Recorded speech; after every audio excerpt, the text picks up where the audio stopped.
भारतात 1 जुलै 2024 पासून लागू झालेल्या नवीन फौजदारी कायद्यानुसार भारतीय दंड संहिता म्हणजेच IPCची जागा खालीलपैकी कोणत्या कायद्याने घेतली आहे?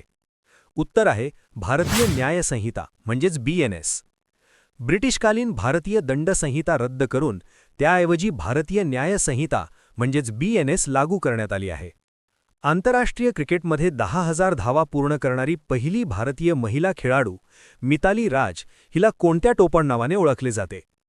उत्तर आहे लेडी तेंडुलकर. तिची फलंदाजीतील सातत्य आणि महानता पाहून तिला क्रिकेट विश्वात लेडी तेंडुलकर म्हटले जाते. 2026 मध्ये इराणमधील तणावामुळे भारतीय नागरिकांना सुरक्षित परत आणण्यासाठी भारत सरकारने कोणते ऑपरेशन राबवले? उत्तर आहे ऑपरेशन स्वदेश.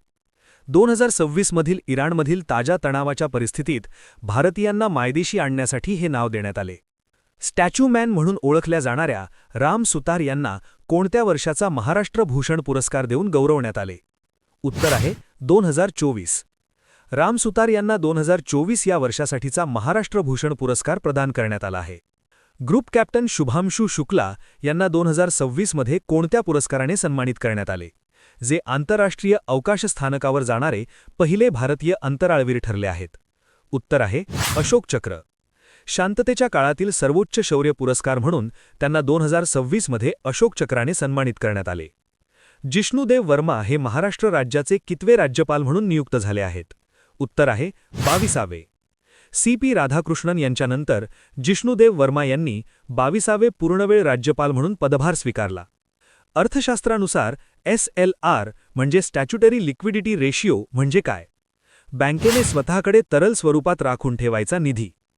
SLR म्हणजे बँकेने आपल्या एकूण ठेवींपैकी ठराविक हिस्सा सोने किंवा रोख स्वरूपात स्वतःकडे राखणे होय.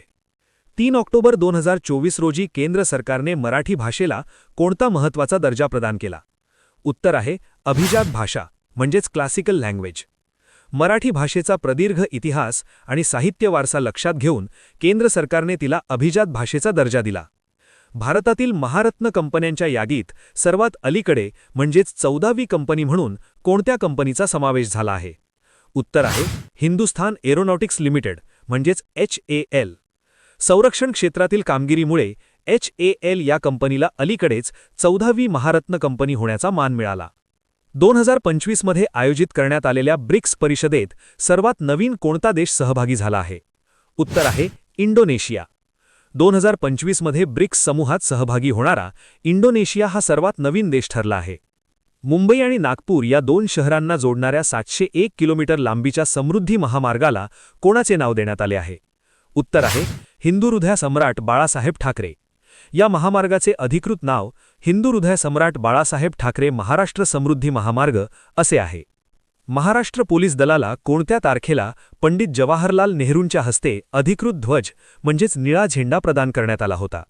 उत्तर आहे 2 जानेवारी 1961. या दिवशी पोलीस ध्वज मिळाला म्हणून दरवर्षी 2 जानेवारी हा महाराष्ट्र पोलीस स्थापना दिन म्हणून पाळला जातो.